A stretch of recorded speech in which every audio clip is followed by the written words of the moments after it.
नमस्कार प्रिय दर्शकों, आप सभी का बहुत बहुत स्वागत है हमारे आज के इस कार्यक्रम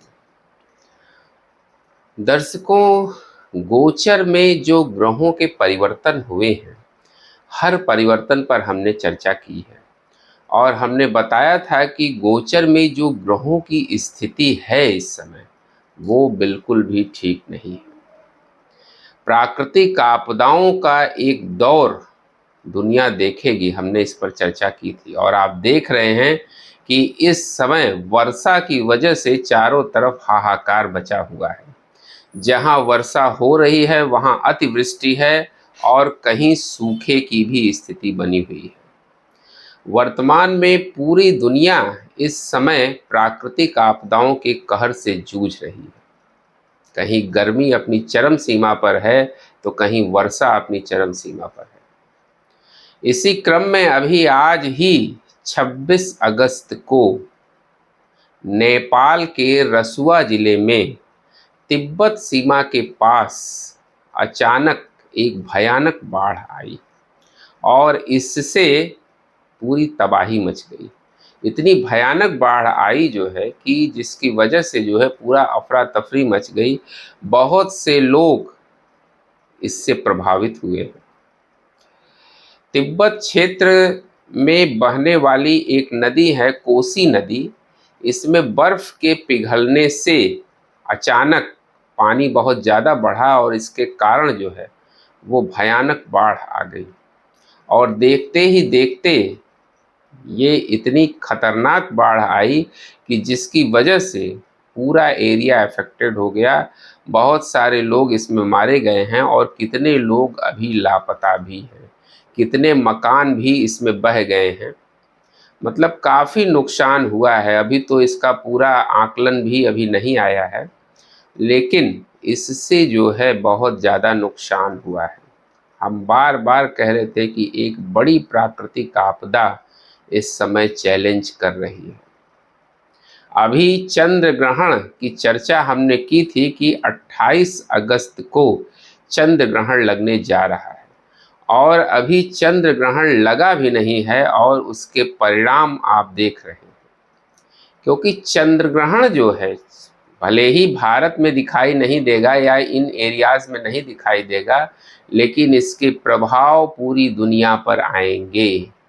सूतक के नियम भले ही जहाँ ये नहीं दिखाई देगा वहाँ मान्य नहीं होंगे, लेकिन इसके प्रभाव पूरी दुनिया पर पड़ने वाले हैं।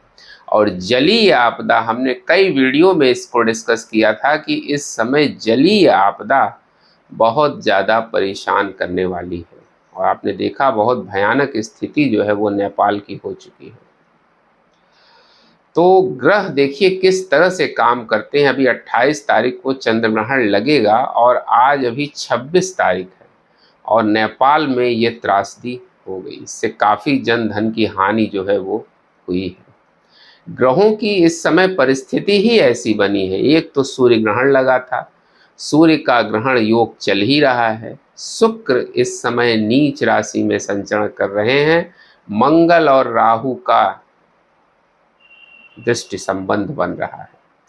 शनि और सूर्य का षडाष्टक योग बना हुआ है। सारे कॉम्बिनेशंस पर हमने चर्चा की है और आप देखिए कि ग्रहों के गोचर के क्या परिणाम होते हैं और कितने भयानक तरीके से ये स्थिति पैदा हुई। दूसरी एक और आपदा जो हंट कर रही है वो है H1N1 वायरस की। दिल्ली में बहुत सारे केसेस, लगभग 2000 के आसपास केसेस जो है वो H1N1 वायरस के निकले हैं। ये एक तरह का फ्लू है।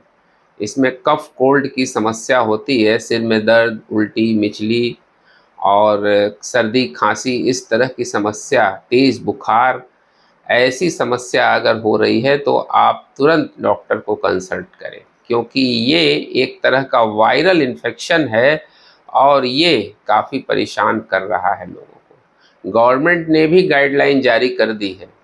कई स्टेट्स में, अभी यूपी में भी इस पे गाइडलाइन जारी हो गई है कि जो है आप सोशल डिस्टेंसिंग बना के रखिए, मास्क का प्रयोग करिए, सैनिटाइज़र का प्रयोग करिए, हाइजीन मेंटेन करिए।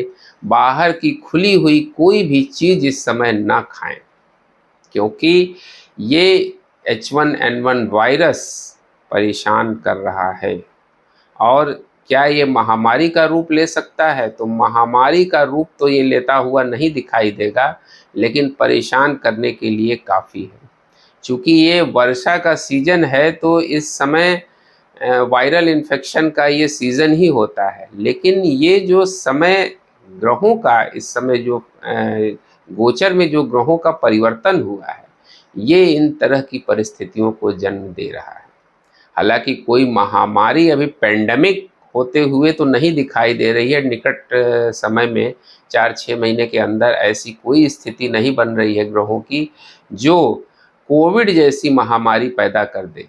लेकिन इससे सतर्क रहने की आवश्यकता है, अन्यथा इससे काफ़ी नुकसान लोगों को हो सकता है।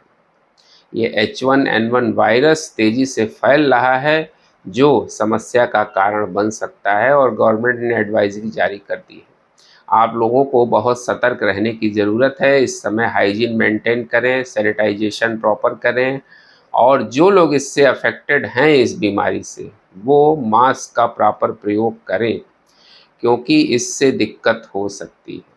ग्रहों की अगर हम बात करें तो इस समय देवगुरु बृहस्पति अतिचारी अवस्था में हैं, और देवगुरु बृहस्पति जो है वो एक जीव कारक ग्रह है, और जब ये अतिचारी होते हैं तो इस तरह की परिस्थितियां जरूर बनती हैं। भले ही वो उच्च के हैं इस समय, ये बात सही है, सारे ग्रह इस समय गड़बड़ पोजीशन में हैं, लेकिन केवल गुरु ही एक ऐसे ग्रह हैं जो इस समय उच्च की स्थिति में है, लेकिन वो अतिचारी भी हैं, और इनके अतिचारी होने की वजह से भी पूरी दुनिया में हाहाकार मच रहा है।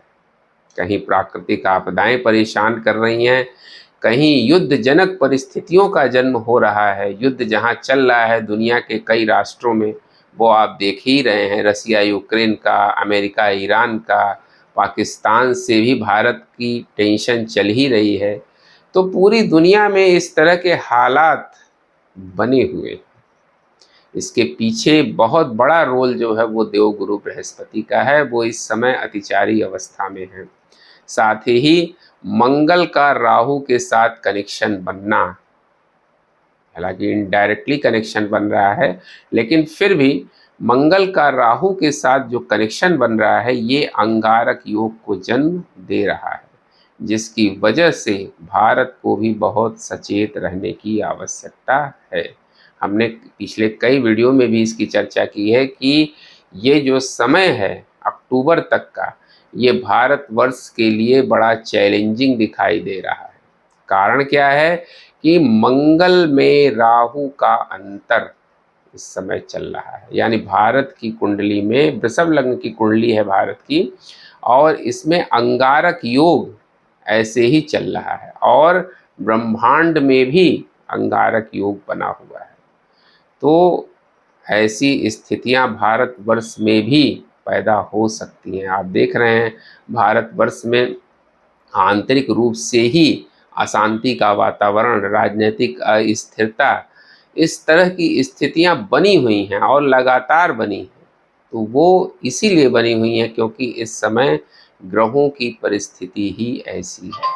कमोबेश अगर हम पूरे 2026 की बात करें तो पूरे 2026 में स्थितियां ऐसे ही रहने वाली हैं। तो आपको इस H1N1 वायरस से बहुत ज़्यादा सावधान रहने की आवश्यकता है, इसको अवॉइड करने की ज़रूरत नहीं है। इसके लिए जो है गवर्नमेंट ने एडवाइजरी भी जारी कर दी है, और ग्रहण के जो प्रभाव हैं उनसे कैसे बचना है, हमने पिछले कई वीडियो 2-3 वीडियो में इसके बारे में डिस्कस किया है। इसके क्या प्रभाव होंगे, कहाँ प्रभाव होंगे, हमने पूरा इस पर डिटेल्ड चर्चा की है। तो उसको जाकर आप देख लीजिए और उस हिसाब से अपनी प्रिपरेशन करिए। इस दिन रक्षाबंधन का त्यौहार भी पड़ रहा है, तो रक्षाबंधन के त्यौहार पर इसका कोई विशेष प्रभाव नहीं पड़ने वाला है। आप उस दिन 28 अगस्त को रक्षाबंधन पूरे हर्षोल्लास से मना सकते हैं। उम्मीद करते हैं दर्शकों हमारा वीडियो आपको ज़रूर अच्छा लगा होगा। मिलते हैं आपसे अगले वीडियो में किसी नए विषय के साथ। तब तक के लिए हमें आज्ञा दीजिए। नमस्कार।